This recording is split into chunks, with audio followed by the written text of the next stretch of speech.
예, 그동안에는 저희가 이제 오후 예배가 저희가 신천지 그 방송을 해드려서 수요 예배 때 설명을 많이 드렸습니다. 근데 이제부터는 다시 원래 모습대로 오후 예배 때 설명을 드리고 우리가 수요 예배 때는 통독을 위주로 그렇게 하겠습니다.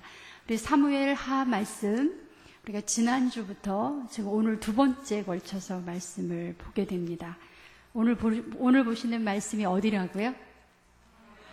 사무엘 하입니다. 사무엘 하. 예, 저희가 오래간만에 오후 예배에 저희가 공부를 하시기 때문에 사무엘 하까지 한번 가보겠습니다. 창세기부터 시작. 창세기, 출애굽기, 레위기, 민수기, 신명기, 여호수아, 사사기, 룻기, 사무엘상, 사무엘 하. 많이 왔죠? 네, 저희가 사무엘 하 말씀을 봅니다. 우리가 성경에 원래 그 히브리어 성경에는 사무엘서 해가지고 상하가 나누어 있지 않아요. 그런데 우리 성경은 그리스 성경에 그 입각해서 상하를 나누고 있습니다. 지금 보시는 사무엘 하는요, 주인공이 주로 다윗입니다. 다윗입니다.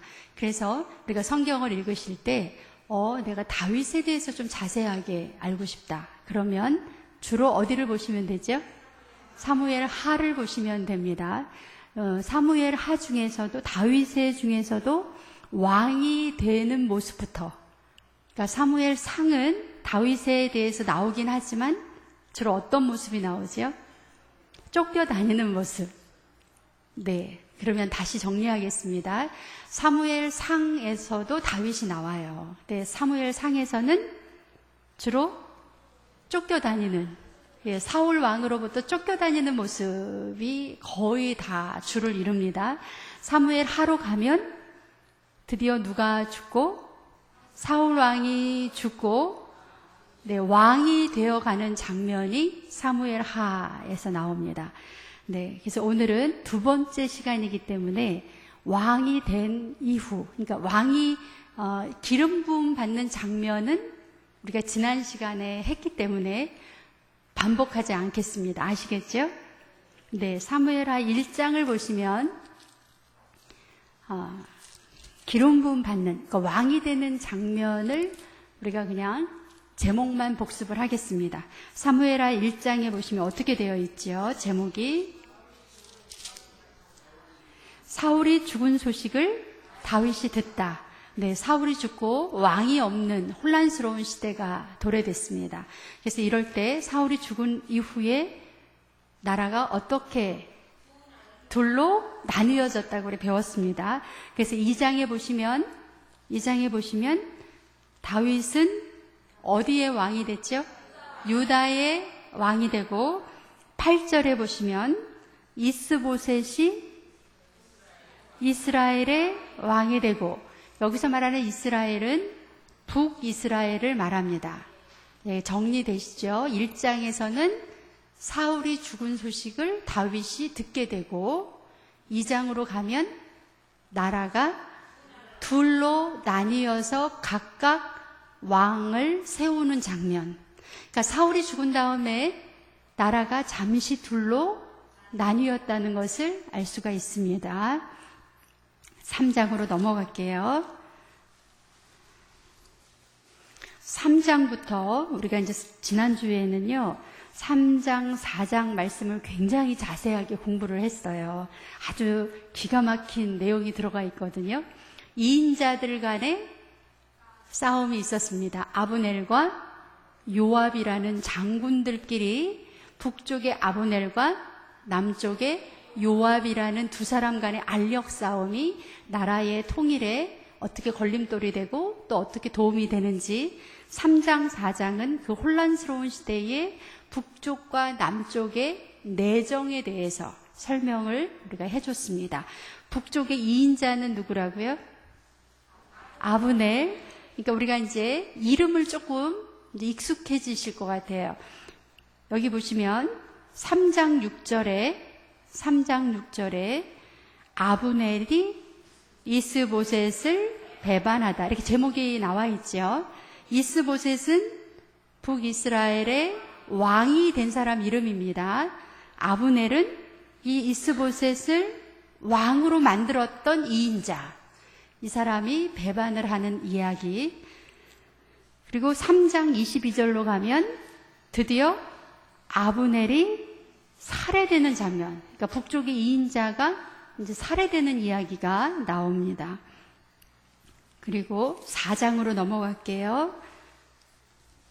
북쪽의 왕이었던 이스보셋도 살해됩니다. 그래서 북쪽에 실제적으로 정치를 할 사람이 없어요. 왕도 없고 2인자도 없고. 그래서 북쪽의 장로님들이 5장에 보시면 5장 1절을 한번 읽어보겠습니다. 5장 1절 시작.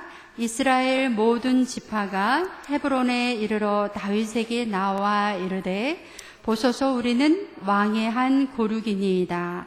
전에 곧 사울이 우리의 왕이 되었을 때에도 이스라엘을 거느려 출입하게 하신 분은 왕이시었고 여호와께서도 왕에게 말씀하시기를 내가 내 백성 이스라엘의 목자가 되며 내가 이스라엘의 주권자가 되리라 하셨나이다 하니라. 중요한 게 뭐냐면요, 이스라엘의 모든 지파입니다. 이스라엘의 모든 지파, 북쪽의 지도자들이라는 얘기죠. 북쪽의 지도자들이, 헤브론은 남유다의 수도예요. 그러니까 북쪽의 지도자들이 지금 어디로 내려왔어요? 남쪽에 내려와서 우리도 지도해 주세요. 우리의 왕이 돼 주세요. 라고 하는 장면이에요. 그래서 5장 3절에 보시면 맨 밑에 그들이 다윗에게 기름을 부어 이스라엘의 왕으로 삼으니라 이렇게 되어 있습니다. 드디어 북쪽의 왕으로도 다윗이 기름 부음을 받았습니다. 그래서 5장 3절에 보시면 나라 전체를 누가 다스리는 것을 볼 수가 있죠. 다윗이 다스립니다. 이제 저를 보세요. 처음에는 사울이 죽은 다음에 남쪽 유다의 한 지파의 왕이 되었던 다윗이 이제 5장 3절에 가면 드디어 전체의 왕이 되는 이제 그런 장면이 나옵니다. 그래서 우리가 사무엘하 5장에 가면 다시 남북으로 나뉘었던 나라가 통일이 됐다라는 것을 우리가 알 수가 있습니다. 아시나요? 네, 표정을 보니까는 90%는 아시는 것 같고요. 네, 지난 시간에 참석 안 하셨거나 지금 사무엘하를 전혀 안 읽으신 분들은 약간 표정이 아닙니다. 네, 5장 3절에 가서 어떻게 됐다고요? 통일이 된 겁니다. 예, 남북이 하나가 됐습니다. 우리나라로 말하면 남한과 북한이 한 지도자 밑에서 모이게 됐어요. 5장 3절 이야기입니다. 그리고 5장에 가면 5장 6절에 기가 막힌 너무나 중요한 그런 제목이 나옵니다. 다윗이 시온을 빼앗아 성을 둘러쌌다. 이렇게 되어 있죠. 시온이라는 것은 시온성을 말합니다. 우리 찬양할 때도 시온성 많이 나오지요. 그 시온성이 어디를 말하나요? 예루살렘을 말합니다. 그러니까 성경에 시온성 그러면 어디를 말해요? 예루살렘을 말하고 똑같은 말이 또 하나 있어요. 다윗성. 예, 이 세 가지 말이 같은 말입니다. 시온성, 다윗성, 예루살렘. 예, 드디어 예루살렘을 다윗이 빼앗게 되는, 예루살렘이라는 땅을 차지하게 되는. 근데 이제 저를 보시면 우리나라의 강원도 생각을 해보세요. 강원도 밑으로는 어느 땅이죠? 강원도 밑으로 뭐가 있죠? 어느 도가 있죠? 경상도. 네. 또 강원도 위쪽에 북한에는 어디가 있죠? 황해도인가요? 평안도? 네. 지금 예루살렘이라는 이 지역은 남한과 북한 그 접경지대에 있으면서 아무도 차지하지 못했던 그런 땅이었어요. 우리 식으로 말하면 강원도 어디? 그래서 남한 땅도 아니고 북한 땅도 아니고 네, 그렇게 굉장한 그 자체로 뭐가 되냐면 요새가 될 수 있는 그런 땅이었어요. 그래서 서로 차지하지 못하고 어느 민족이 계속 살고 있었냐면 여부스 민족이라고 하는 굉장히 힘이 센 민족이 살고 있었습니다. 이 예루살렘 시온성을 누가 드디어 다윗이 드디어 그 성을 차지하게 되면서 더 중요한 것은 그 성으로 수도를 옮겨요. 그러면 어디에서 어디로 옮기는 게 되지요? 헤브론에서 예루살렘으로. 네, 다시 합니다. 헤브론이라는 수도, 남유다의 수도였다가 예루살렘으로 옮깁니다. 지금 우리 남한의 수도는 서울이죠. 통일이 된 다음에 남한과 북한이 통일이 되면 여러분 수도를 어디로 하는 게 좋으시겠어요? 그럼 북한 사람들이 좋아할까요? 그러면 평양으로 하면 어떨까요? 그러면 어떻게 할까요? 중간에 더 좋은 제3의 자리를 저희가 잘 골라서 남한의 수도도 아니고 북한의 수도도 아닌 그런 곳에 수도를 정하면 남한과 북한 사람들이 서로 감정이 안 생기겠지요? 지금 예루살렘이라는 곳은 그런 곳입니다. 남한의 수도였던 헤브론에다가 정했으면 북쪽 사람들이 그래 역시 자기밖에 유다 지파밖에 몰라 이랬을 텐데 새로운 도읍지, 새로운 수도를 정했어요. 거기가 어디라고요? 예루살렘입니다. 그래서 여러분이 지금 사무엘하 5장을 읽으실 때 굉장히 중요한 내용이 있다는 것을 기억하시면서 시온성을 빼앗았다. 근데 거기가 수도라는 것을 상징하기 위해서 어떤 중심지 역할을 하기 위해서 그 다음 한 일이 있어요. 6장 제목을 보시면 하나님의 궤를 다윗성으로 옮기다. 사람만 거기가 있는 게 아니고 정말 하나님이 어디 계시다? 다윗성에 계시다라는 것을 이제 모든 사람들이 알게 하기 위해서 하나님의 궤를 다윗성으로 옮깁니다. 성경을 처음 읽으시는 분은 아까 나온 다윗이 시온을 빼앗다. 그리고 6장 가니까 하나님의 궤를 다윗성으로 옮기다. 그럼 같은 장소인지 알까요? 모를까요? 모릅니다. 그런데 우리는 알지요. 같은 장소입니다. 네, 하나님의 궤를 시온성, 막 빼앗았던 그 시온성에 하나님의 궤를 옮겨서 거기가 명실상부 뭐 하는 곳이다? 수도입니다. 수도의 개념은 정치의 1번지고 더 중요한 것은 하나님을 섬기는 가장 중요한 장소가 예루살렘이 된 거지요. 우리 지난주에 목사님이 설교를 굉장히 길게 이 부분에 대해서 해주셨는데 다윗이 너무 좋아서 군사 3만 명을 이끌고 법궤를 옮기려다가 큰일 날 뻔했죠. 그래서 못 옮기고 이제 다윗이 내가 뭘 잘못했나 하고 찾아보니까 뭘 잘못했다 그랬죠? 네. 설교를 얼마나 잘 들으셨는지 지금 테스트하는 시간입니다. 네, 여담이고요. 왜 그 사람이 웃사가 죽게 됐죠?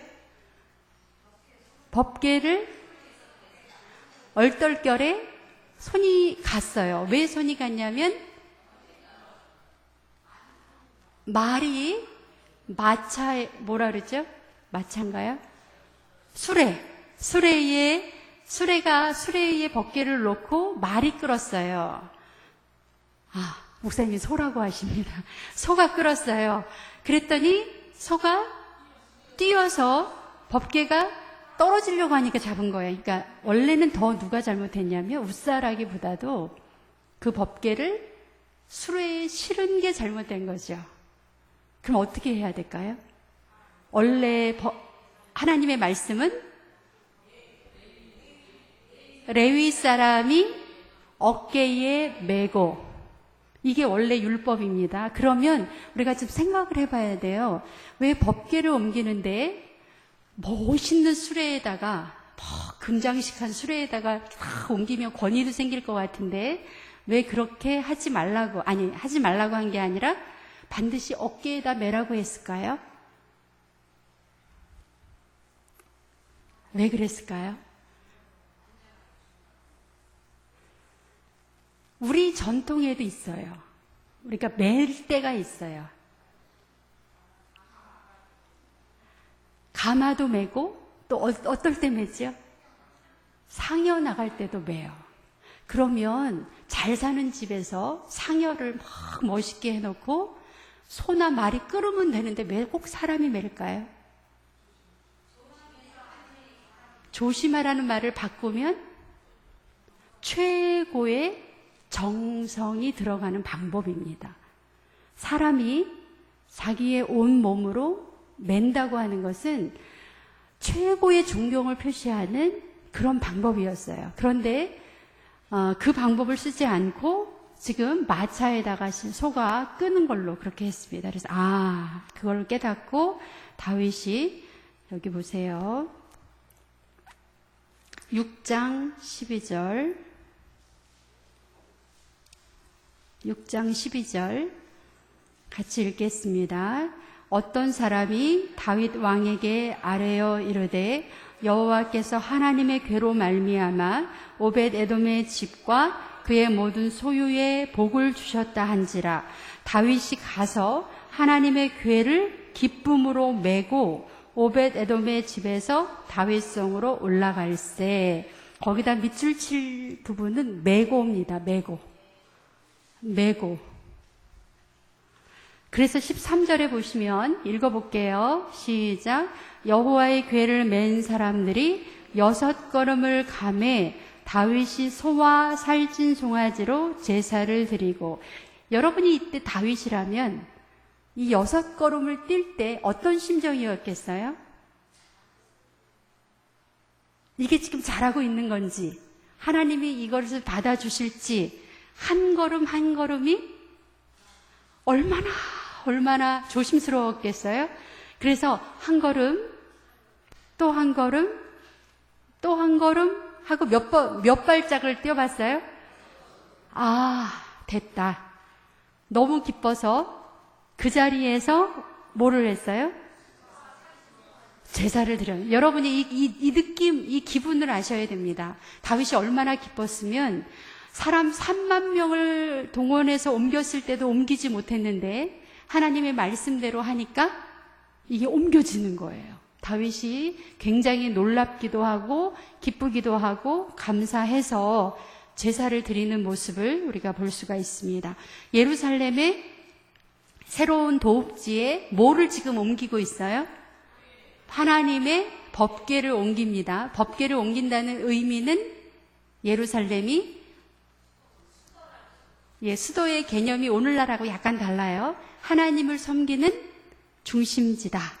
그렇죠? 하나님을 여기서 섬길 수 있다. 하나님의 임재가 예루살렘에 있다. 라는 상징으로 우리가 법궤를 옮기는 것을 볼 수가 있습니다.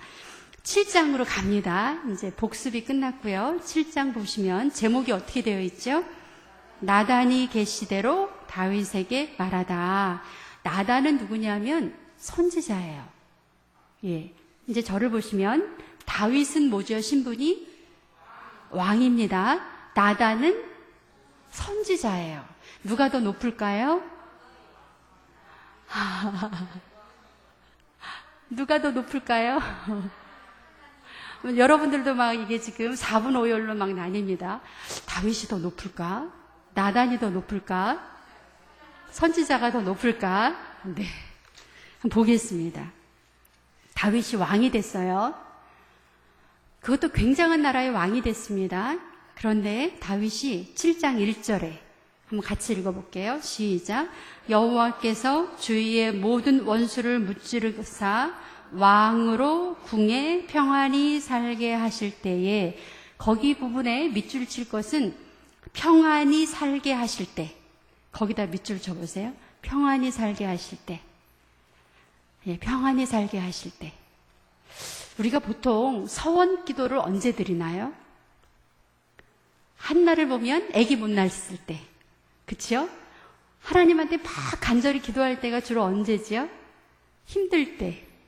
우리가 앞길이 막막할 때, 그럴 때 보통 막 기도 열심히 하고 서원 기도하고 합니다.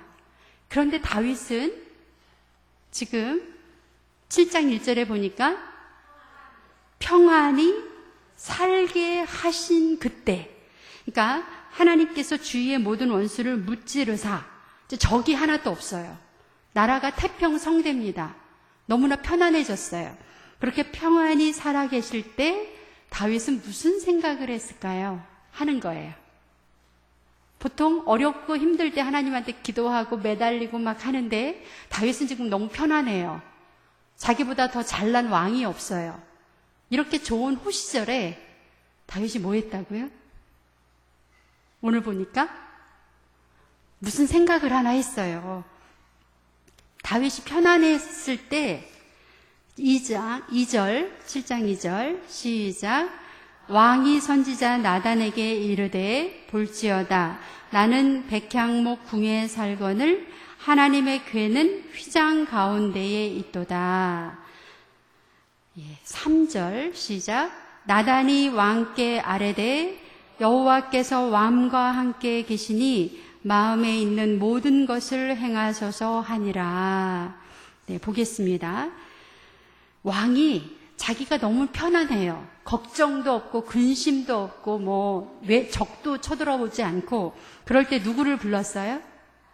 나단 선지자를 불렀어요. 그리고 하는 말이 뭐라고 얘기했어요?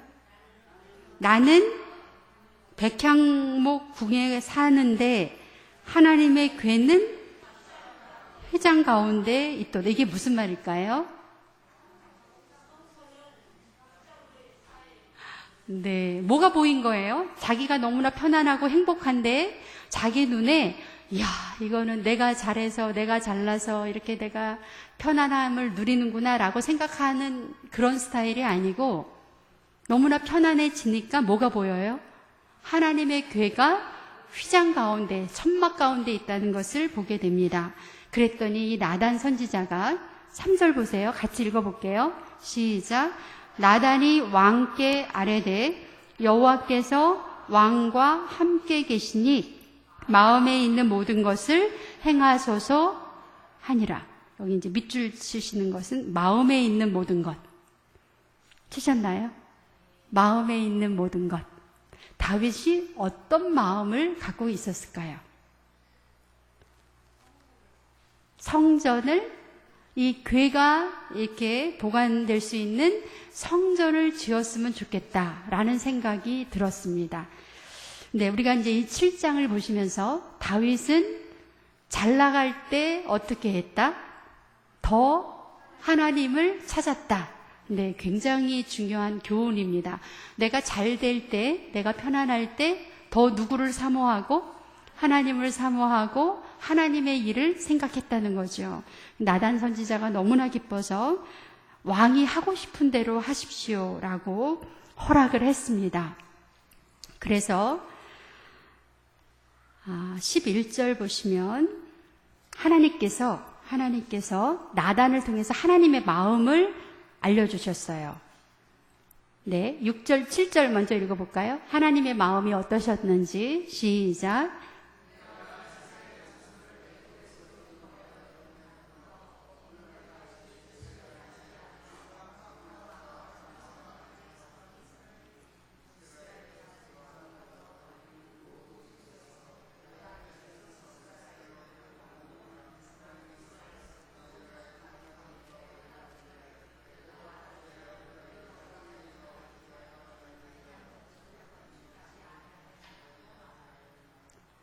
네, 지금 읽어보시니까 하나님이 뭐라 그러셔요? 나는 원래 어디 있었다? 나는 원래 장막과 성막 안에 있었고 내가 어느 지파 누구에게도 뭐라고 얘기한 적이 없다? 내가 백향목으로 집을 지으라고 얘기한 적이 없다. 하나님은 집이 필요한 분이 아닙니다. 그렇게 말을 하시죠. 그런데 지금 집을 짓게 허락하신 이유가 뭘까요? 누구의 마음을 보시고? 다윗의 마음을 보시고. 다윗이 어떤 마음? 하나님을 잘 섬기고 싶은 그 마음을 보시고, 네. 어디에 보시냐면요. 11절 같이 읽겠습니다. 시작. 전에 내가 사사에게 명령하여 내 백성 이스라엘을 다스리던 때와 같지 아니하게 하고 너를 모든 원수에게서 벗어나 편히 쉬게 하리라.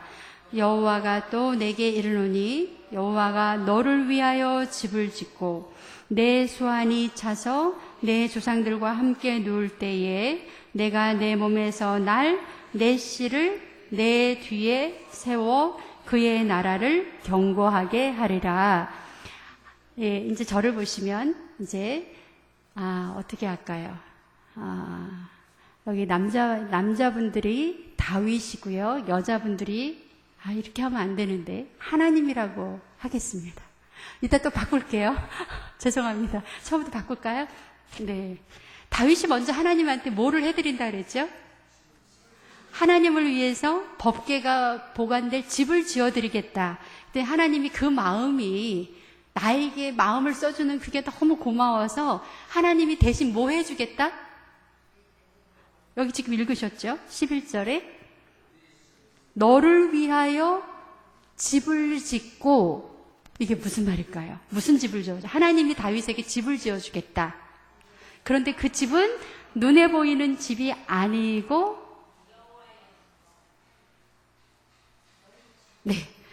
네. 다시 한번 읽어야 될 것 같습니다. 12절. 여기서 말하는 집이 뭔가? 12절. 시작. 내 수완이 차서 내 조상들과 함께 누울 때에 내가 내 몸에서 날 너의 씨를 너의 뒤에 세워 그의 나라를 견고하게 하리라. 이 집은 뭘까요? 하나님이 다윗에게 지어주겠다고 하는 이 집은 왕권입니다. 왕권. 다윗이 죽으면 누가 다 자동적으로 왕이 되는 거예요? 다윗의 자손에서. 이것은 누가 지금 보장해 주시는 거죠? 하나님이 보장을 해 주십니다. 이것을 가리켜서 뭐라고 지금 표현을 했어요? 여호와가 너를 위하여 집을 지어주겠다. 이 말은 그 집안을 왕족으로, 왕의 집안으로 세워주겠다. 여러분 어디에다 밑줄 치셨나요? 11절 여호와가 너를 위하여 집을 지어주겠다. 그럼 우리가 간단하게 이제 한번 다시 해보겠습니다. 다윗은 하나님을 위해서 뭘 했죠? 하나님의 성막이 머물러 있을 집을 지어주겠다. 이렇게 말씀을 드렸더니 하나님이 그 모습을 보시고 너무 기뻐서 어떻게 보답을 해주셨죠? 너의 집안을 대대로 왕 집안으로 세워주겠다. 그 가문을 세워주겠다. 이렇게 하나님이 약속해 주셨습니다. 그래서 우리가 사무엘하 지금 몇 장 보시죠? 7장. 다시 합니다. 지금 몇 장 보고 계셔요? 사무엘하 7장. 7장은 하나님이 다윗에게 뭐를 약속한 장이에요? 영원히 왕의 집안으로 그 집안을 세워주겠다. 여러분이 꼭 기억하셔야 됩니다. 그래서 남유다는 나중에 북쪽이 망하고 나서도 남유다는 계속 누구의 집안으로? 다윗의 집안에서 왕이 계속 나오지요. 이 약속 때문에 하나님께서 끝까지 지켜주셨습니다. 다윗이 이 하나님의 음성을 듣고 뭐라고 기도를 했을까요? 7장 18절. 뭐라고 제목이 되어 있어요? 다윗의 기도. 제가 숙제를 내드리겠습니다. 다음 주까지 우리 누굴까요? 누구의 기도? 그게 아니고요. 앞에다 우리 이름을 넣는 거예요. 누구의 기도가 되죠? 그러면은 우리 성현학 장로님의 기도. 이렇게 되는 거죠. 네, 우리가 이제 신앙생활 오래 하면서 많은 우리가 기도도 하고 하지만 내가 주님께 정말 어떤 기도를 드리는지 나의 기도. 여긴 다윗의 기도가 나와 있습니다. 한번 집에서, 그러니까 회중 기도가 아니에요. 여기 나와서 하는 기도가 아니라 내가 은밀하게 하나님한테 어떤 정말 나의 고백을 담아드릴까. 한번 집에서 기도를 작성해 보시기 바랍니다. 그래서 이게 이렇게 또 세월이 지나면 내용이 바뀌어요. 어떻게 바뀌는지도 보시고. 네, 오늘 날짜가 어떻게 되죠? 7월 19일, 2015년 7월 19일. 이름을 쓰세요. 누구의 기도. 이렇게 해서 나의 기도지요. 나의 기도를 기도문을 일기장 같은 데 작성을 해 놓으세요. 그리고 나중에 다윗의 기도. 여러분이 이제 성경을 읽다 보면 모세의 기도, 뭐 한나의 기도 아시죠? 이런 기도문이 나와요. 그럴 때 나의 기도하고 한번 비교해 보세요. 그리고 내가 더 채워야 할 기도의 내용이 뭐가 있는지, 나는 뭐를 위해서 기도하고 있는지 이런 거를 한번 보시기를 바랍니다. 그래서 17장 23절 한번 보세요. 7장 23절. 다윗의 기도를 다 읽으면 좋은데 우리 수요일 날 읽겠습니다. 수요일 날 오시면 한번 다 읽어보겠습니다. 오늘은 그냥 그 중에 한 절, 23절 시작. 땅의 어느 한 나라가 주의 백성 이스라엘과 같으리이까. 하나님이 가서 구속하사 자기 백성으로 삼아 주의 명성을 내시며 그들을 위하여 큰 일을, 주의 땅을 위하여 두려운 일을 애굽과 많은 나라들과 그의 신들에게서 구속하신 백성 앞에서 행하셨사오며. 하나님이 이스라엘 민족을 구원해 주신 내용을 너무너무 감사해서 구구절절 기도를 하고 있습니다. 또 자기 자신에 대한 기도도 있어요. 29절, 마지막 29절. 네, 마지막 29절 시작. 이제 청하건대 종의 집에 복을 주사 주 앞에서 영원히 있게 하옵소서. 주 여호와께서 말씀하셨사오니 주의 종의 집이 영원히 복을 받게 하옵소서. 예, 다윗의 기도 여러분이 한번 이렇게 쭉 보시면서 나의 기도가 되기를 바랍니다. 네, 다윗처럼 기도하시기를 바랍니다. 네, 8장과 9장과 10장은요, 다윗이 이렇게 예루살렘으로 수도를 옮긴 다음에 나라가 얼마나 부강해지는지를 말을 하고 있습니다. 뭐를 말씀하고 있다고요? 나라가 얼마나 부강해지는지. 그러면은 어떤 내용이 나올까요? 8장에 보시면 제목이 다윗이 어디로 가든지 이기다. 주변의 모든 나라들이 다윗 이름만 들어도 겁이 나고 벌벌 떱니다. 그래서 8장에 보시면 어디로 가든지 이기는 상황, 다윗이 계속 승승장구하는 그런 모습이 나오고요. 9장에서는 다윗과 무비보셋, 또 어려운 이름이 나왔습니다. 무비보셋 누굴까요? 사울의 집안의 사울 왕의 손자 정도 되죠. 무비보셋을 잘 돌보아주는 이야기가 나옵니다. 네, 절름발이었죠. 10장에 보시면 다윗이 어느 나라와 싸우죠? 암몬과 싸우다. 그래서 8장, 9장, 10장은 다윗이 주변 나라와 어떤 관계를 맺고 어떻게 나라의 국방을 튼튼하게 하는지 이야기가 나오고 있습니다. 11장으로 넘어갈게요. 집에서 읽으실 때, 우리가 수요 예배에 오셔서 읽으실 때 자세히 보겠습니다. 11장에 보시면 다윗의 실수가 계속 나와요. 다윗이 어떻게 실수했는지, 다윗이 어떠한 죄를 지었는지, 하나님이 그 죄 지은 다윗을 어떻게 했는지. 11장 보시면 제목이 어떻게 나와 있어요? 다윗과 밧세바. 이 사건 아시죠? 설명 안 하겠습니다. 12장으로 넘어갈게요. 이렇게 죄를 지은 다윗에게 누가 나타났어요? 나단이 나타났습니다. 또 다시 한번 여쭤볼게요. 다윗이 더 높아요? 나단이 더 높아요? 뭘 보고 알아요? 다윗이 나단 앞에서 야단을 맞았어요. 이게 있을 수 없는 일입니다. 우리가 성경에 기록이 되어 있기 때문에 왕이 특히 이 고대 근동에서 왕이 아무리 잘못을 했어도 이 선지자로부터 이렇게 책망을 공개적으로 받는 일은 없어요. 근데 성경이 이게 기록된 이유는 다윗이 그만큼 누구를 계속 두려워하고 있다? 하나님을 두려워하고 있다. 그래서 다윗이 고백하는 것 중에 나는 하나님의 종입니다. 따라하겠습니다. 나는 하나님의 종입니다. 종은 누구를 섬기죠? 주인. 종은요, 좋은 거 아니에요. 옛날에 종은 사람도 아닙니다. 근데 다윗은 하나님 앞에서 자기를 계속 종이라 그랬어요. 왕 중에 그렇게 말한 사람 없습니다. 그렇기 때문에 12장에 나단 선지자가 책망을 했을 때 바로 하나님의 음성으로 듣고 13절 한번 보세요. 12장 13절 시작.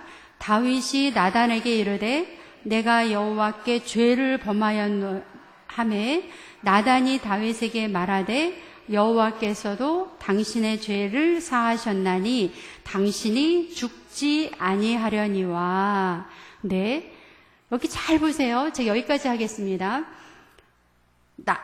다윗이 잘못했습니다라고 회개를 하니까 하나님이 나단을 통해서 뭐라 그랬어요? 당신의 죄를 사해 주었다. 그래서 사해 주었기 때문에 죽지 않는다는 거. 다윗이 즉사를 하거나 이렇게 죽지 않는다는 거예요. 14절 시작. 이 일로 말미암아 여호와의 원수가 크게 비방할 거리를 얻게 하였으니 당신 낳은 아이가 반드시 죽으리라. 네, 두 가지 얘기했죠. 너는 죽지 않겠지만 밧세바 사이에서 낳은 아이는 죽을 거다. 근데 이거보다 더 무서운 벌이 있어요. 제가 한번 여쭤보겠습니다. 죄, 따라하세요. 죄과가 뭘까요? 죄의 결과물입니다. 하나님께서는 뭐를 용서해 주시죠? 죄를 용서해 주시지만 자기가 저지른 죄의 결과는 누가 다 수습을 해야 돼요? 해야지요, 내가. 그 위에 보시면 하나님께서, 여러분 생각해 보세요. 죄를 다 지어놓고 하나님이 용서해 주면 모든 게 다 없었던 일로 되나요? 우리가 주일날 와서 예배를 드리고 하나님한테 죄 용서함을 받습니다. 그렇다고 죄 과까지 없어지는 것은 아니에요. 그 결과를 자기가 다 살면서 다 치러야 됩니다. 여기 보시면 다윗이 누구를 죽였어요? 자기의 충신이었던 우리야 장군을 죽였어요. 이 죄가 너무나 커서 하나님께서 12장 10절에 얼마나 무서운, 다윗이 저지른 죄의 결과물이 얼마나 무서운지를 한번 보겠습니다.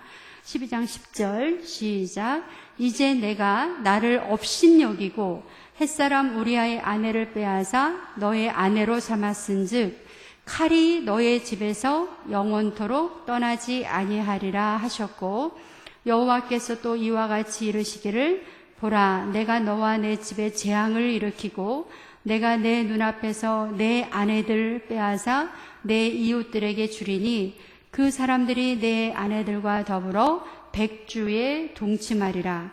너는 은밀히 행하였으나 나는 온 이스라엘 앞에서 백주의 이 일을 행하리라 하셨나이다. 정리하겠습니다. 하나님께서 다윗에게 뭐라고 얘기하셨어요? 첫 번째 10절에 너의 집안에 칼이 떠나지 않을 거다. 이게 무슨 말일까요? 뒤에 읽어보시면 계속 누가 반란을 일으키죠? 자식들이, 아들들이 반란을 일으킵니다. 이게 바로 너의 집안에 칼이 너의 집에 영원토록 떠나지 아니한다. 참 무서운 이야기입니다. 그리고 두 번째, 백주 대낮에 모든 사람이 다 보는 앞에서 지금 우리아가 우리아의 아내를 빼앗겼잖아요. 다윗에게. 그런 것처럼 너의 처첩들이 백주 대낮에 남들이 다 보는 데서 강간을 당할 거다라는 말씀을 주고 계십니다. 그리고 나서 13절에 내가 너의 죄를 사하여 주겠다. 그래서 너가 지금 바로 죽지 않을 거다 하면서 하나님께서 그 이후의 모든 통치를 여전히 누구에게 맡기시나요? 40년 동안 다윗에게 여전히 맡기시잖아요. 그러니까 죄를 용서를 해주신 거죠. 그렇지만 그 죄의 결과물은 자기가 평생 안고 가는 거예요. 그러니까 죄를 지으면 삶이 고통스럽지요. 하나님 앞에 하나님을 못 보거나 하늘나라 못 가는 건 아니지만 살아서 굉장히 고통스럽습니다. 그래서 이 이후로 여러분 보시면 13장부터 이제 그 집안에 칼이 떠나지 않는다는 그 하나님의 무서운 예언이 어떻게 이루어지는가가 나와요. 네, 자기 집안, 자기 그 배다른 딸을 오빠가 강간을 하는 사건이 일어나고, 또 그 다음에 보시면 14장에 아들이 반란을 일으켜서 아버지가 다윗이 예루살렘에서 쫓겨나는, 도망가는, 예. 그러니까 뭐예요? 아들이 아버지에게 칼을 겨누는 정말로 끔찍한 사건이 벌어집니다. 그런데 이제 쭉 보시면 계속 그런 얘기가 나오거든요. 24장까지. 그런데 그 전에 하나님께서 약속하신 게 있지요. 너의 집을 세워주겠다. 다윗에게. 그것은 흔들렸나요? 흔들리지 않았나요? 네, 그 어려운 중에도 하나님께서 그 약속은 끝까지 지켜주셨어요. 그래서 굉장히 위태위태하고 어려웠지만 다윗의 아들이었던 솔로몬이 왕위를 잇고, 또 솔로몬의 그 아들이 또 왕위를 잇고, 계속해서 하나님이 그 집안을 몇 년 동안 지켜주셨어요. 분열왕국, 또 통일왕국, 분열왕국 해서 남유다가 망할 때까지, 그리고 남유다가 망하고 나중에 포로 귀환해서도 역시 다시 그 집안을 불러주셨습니다. 네, 말씀을 정리하겠습니다. 오늘 사무엘하를 보셨습니다. 사무엘하는 누구 이야기예요? 다윗의 이야기입니다. 앞에 7장까지는 다윗이 왕이 되어가는 모습, 나라를 세워가는 모습이 나오고요. 뒤로 가면, 후반부에 가면 다윗이 죄를 범하고 그 죄가를 받는 이제 그런 장면이 나옵니다. 우리가 이 말씀을 보시면서 우리가 하나님 앞에 오늘은 잘했다가 내일은 못했다가 이러면은 이게 힘들어지지요. 오늘 이 모습 이대로 우리가 어렵지만 계속 가야 됩니다. 그렇죠? 네, 우리의 모습이 흔들리지 아니하고 하나님과의 교제가 늘 이어지는 그런 복된 우리 구름산교회 성도님 되시기를 주님의 이름으로 축원합니다. 기도하시겠습니다. 사랑과 능력의 주 하나님 감사합니다.